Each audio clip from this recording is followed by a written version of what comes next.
अस्सलाम वालेकुम dear student. ठीक ठाक हो? बैठे?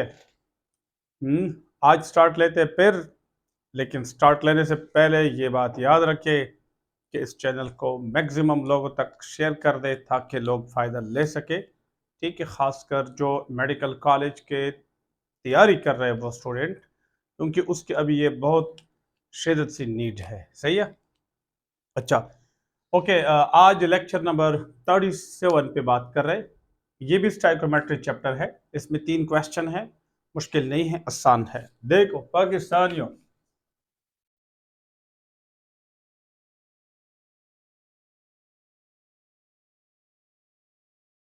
देखे देखे, सुने और जागे, समझे?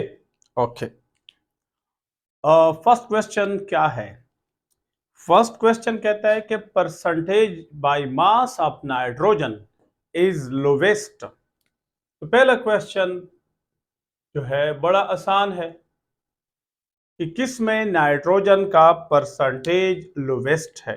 तो देखिए बहुत आसान है। फर्स्ट ऑप्शन जो है ए वाला, ए वाले में एमोनिया में 14 ग्राम नाइट्रोजन है। तो फिर टोटल मास कितना है? 17 मास है। ये मालिक्यूलर मास है और इनमें 14 नाइट्रोजन है। दूसरा, मैं नाइट्रोजन में इंटरेस्टेड हूं, इसके हम बात करते 14 है। नंबर 2, अगर बी को देखें तो इसमें नाइट्रोजन 14 ग्राम है लेकिन टोटल कंपाउंड 16 3 48, 48 जमा 14।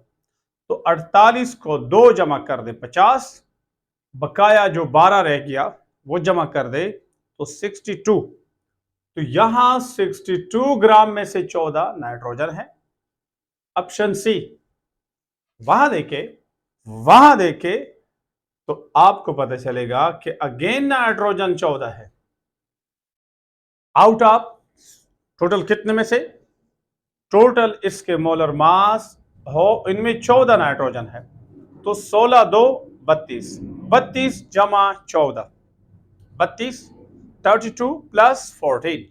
तो 32 को जब आप 8 8 कर दे 40 हो गया और बाकी कितना हो गया? 6 रह गया तो 46 आ गया।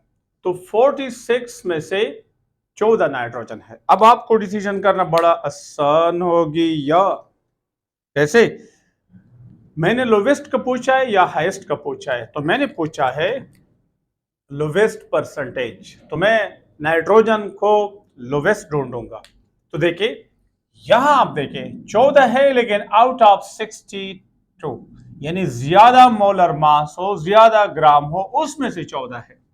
तो ये तो यहां नाइट्रोजन कम है, ज्यादा नहीं है। 62 में से 14 है, यहां 44 में 14 है, यहां 17 में 14 है। तो अगर आपसे लोवेस्ट का पूछा है तो इसमें सबसे कम है। तो आपका करेक्ट आंसर कौन सा है? बी वाला आंसर है। ओके, लेकिन अगर आपसे क्वेश्चन में पूछा है कि हाईएस्ट परसेंटेज किस में है, तो मेरे ख्याल में आप समझ गए। क्या यहां नाइट्रोजन आउट ऑफ 17 है? तो बहुत ज्यादा है। हाईएस्ट एमोनिया है और लोवेस्ट नाइट्रेट आयन है। Okay, next question. Next question भी आसान है और इसी तरह है, मुश्किल नहीं है। इसमें पूछा गया है, तो देखिए इसमें कोई कैलकुलेशन नहीं है, लेकिन अगर आपको आते हैं ना ये तरीके, तो आप इस कंपाउंड के ऊपर ही कर सकते हैं। उसके ऊपर रफ वर्क में उधर लेको पेंसिल से, जिस वक्त टेस्ट स्टार्ट हो कि 14 नाइट्रोजन है 17 में से, इसमें इतना, इसमें इतना है, 2-3 सेकंड में आप कंक्लूजन कर सकते हैं ये वाला है। ठीक है, ये फॉर्मूलों में पुट करना, कैलकुलेट करना, ये बातें नहीं है, नहीं है। समझ आ रही बात? लेकिन डिपेंड करता है आप पे कि आपका अप्रोच कैसा है। अच्छा, उसके बाद अगर मैं बात करूं तो इसके बात करता हूं। Sulphur percentage by mass is higher in. बड़ा आसान है। पहले वाले को देखिए, फॉर्मूला है sulphuric acid, king of chemical. ठीक है, किंग ऑफ केमिकल है। तो सल्फ्यूरिक एसिड में फॉर्मूला तो आपको पता है ना, 32 ग्राम सल्फर है और H2SO4 का मोलर मास 98 है। आपको इसका फॉर्मूला पता है H2SO4। बी वाला देखे, हे पाकिस्तानियों, बी वाला देखे, बी वाला क्या कहता है? बी वाला कहता है सल्फ्यूरस एसिड। तो आपको पहले ये पता हो H2SO3 इसको कहते हैं सल्फ्यूरस एसिड। तो इसमें 32 ग्राम सल्फर है, लेकिन टोटल कितना है? टोटल देखिए 16 3 48, 48 जमा 32, 2 जमा कर दे 48 को तो 50 हो जाएगा, और फिर 32 जमा कर दे तो ये कितना हो जाएगा? 50 जमा 30 80, और फिर हाइड्रोजन 2 है तो 82। तो 82 ग्राम में है 32। और लास्ट थर्ड ऑप्शन जो आप देखिए, इसमें देखें, इसमें हाइड्रोजन सल्फाइड है। मेरे ख्याल में वो तो आपको आते हैं, हाइड्रोजन सल्फाइड का बड़ा जबरदस्त स्मेल है, ठीक है। जहां इनके स्मेल हो वहां से तुम दूर भागेंगे, सही है।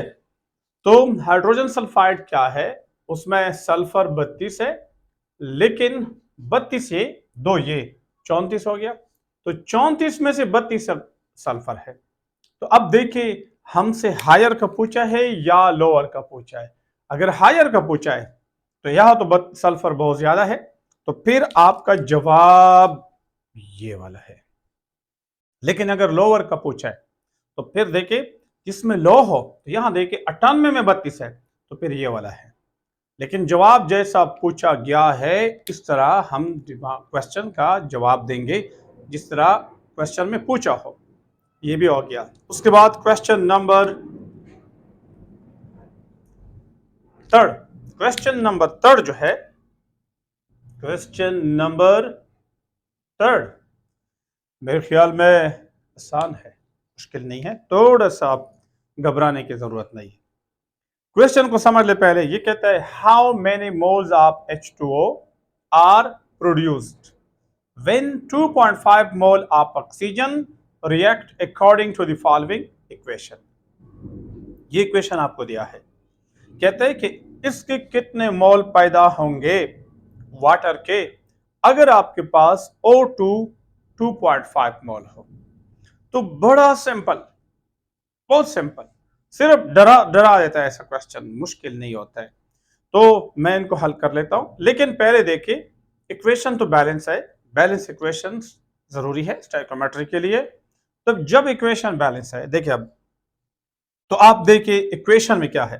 इक्वेशन में एक तरफ 5 मोल ऑक्सीजन है, तो प्रोडक्ट साइड को, और दोनों मोल मोल में है, ये भी आपको पता हो, ये भी आपको पता हो, आसानी के लिए मोल मोल में है। तो मोल मोल में इक्वेशन से डायरेक्ट ग्रेडिबल है, डायरेक्ट कोई कन्वर्जन वगैरह की जरूरत नहीं है। देखिए ये भी मोल में पूछा है, मोल ऑफ वाटर, और ये मोल ऑफ ऑक्सीजन दिया है, तो दोनों मोल में है। तो जो जिसके बीच में कंपटीशन है, मुकाबला है, हम उनको लेंगे। तो 4 वाटर मोल पैदा होते हैं। ये क्वेश्चन हल हो गया। अक्ल वालों के लिए निशानियां है, अक्ल वालों के लिए निशानियां है। अल्लाह ताला कुरान में कहता है अक्ल वालों के लिए निशानियां है, कुछ मिलने के लिए उनके पास कुछ है, लेकिन अगर वो जस्तजू करे और उनके पास कुछ न कुछ शऊर अक्ल हो। तो देखिए इधर मैं, इनमें आपके पास सब कुछ मौजूद है हल करने का, बहुत सिंपल। ये तो क्वेश्चन सिंपल है, लेकिन अगर इससे थोड़ा मुश्किल हो तो आप थोड़ा सा इन पे प्रैक्टिस करें। तो देखिए ये और ये मुकाबला है। ये हमें इक्वेशन से हम बात करते हैं, 5 मोल हो तो ये 4 मोल आता है, सही है। अब अगर 2.5 मोल ऑक्सीजन हो तो क्या मतलब हो गया, मैंने 5 मोल से 2.5 बनाना है। क्या मैंने इनको हाफ किया कि नहीं किया? हाफ किया ना। 5 मोल से मैंने क्या बनाया? 2.5। तो जब मैं इनके मोल को हाफ करता हूं तो डेफिनेटली मैं इसको भी हाफ करूंगा। तो देखिए ये क्या हो जाएगा, 2.0 मोल। तो 4 मोल से ये बन जाएगा 2.0 मोल, यानी 2 मोल। अब देखो ये जवाब हल हो गया। लेकिन इतना लिखना शिखना ये भी नहीं है। आप तो टेस्ट में जब बैठे होते हैं तो आप इंटेलिजेंट हो तो आप फौरन कर सकते हैं। देखिए कैसे करेंगे। जो भी आपके पास आंसर शीट है, पेंसिल से आप लिखाई शिकाई कर सकते हैं साइड वाइज। तो आप क्या करेंगे, देखिए आपसे मोल पूछते हैं वाटर के, इसके पूछते हैं, और किसके मोल है? ऑक्सीजन के। तो मोल और मोल की बात है इन दोनों की, ठीक है। तो कोई एक्स्ट्रा इकाई ना करो। अब इस इक्वेशन में सब कुछ मौजूद है। 5 है तो ये 4 है। अगर ये 2.5 हो तो हाफ हो गया ना, तो ये भी हाफ कर दो, 2 आ गया। तो आप ढूंढ ली 2 इसमें जवाब है कि नहीं है। कोई इसके काम में नहीं है, लेकिन ये आपके समझाने के लिए मैंने क्या है। तो अब मैं कौन सा करूंगा? 4 नहीं है, 2.5 नहीं है, 3 भी नहीं है, 2 मौजूद है। गड़ज गड़ूज डज डुज। जवाब आपको मिल गया मेरे पाकिस्तानी। समझ आ रही बात? इस तरीके से आप कर सकते हैं। थोड़ा सा इंटेलिजेंट बनने की कोशिश करें। और डॉक्टर जब आप बनते हैं तो लाजमी बात है कि कल ऐसा कोई ऑपरेशन ना करे कि पेशेंट के अंदर कैंची बंद कर दे। और जब आप पूरे सिलाई मिलाई कर ले, उसके बाद अल्ट्रासाउंड कर ले, एक्सरे करे, फिर आप इसको कहते हैं नहीं नहीं आप रुक जाओ, आपके एक और भी ऑपरेशन है। समझ आ रही बात? वो कमबख्त इश्क है, एक मूवी है उसमें शायद देखा है। तो इस तरह के डॉक्टर नहीं बनना चाहिए। तो आप जब कल डॉक्टर बनेंगे तो आप इंटेलिजेंट हो। एट ए टाइम आपको बहुत सारे प्रॉब्लम, मरीज के बहुत सारे कमजोरियां, बहुत सारे प्रॉब्लम मद्देनजर रखते हुए आगे ऑपरेशन या काम करना होगा। ओके मेरे पाकिस्तानियों, मिलेंगे नेक्स्ट लेक्चर में।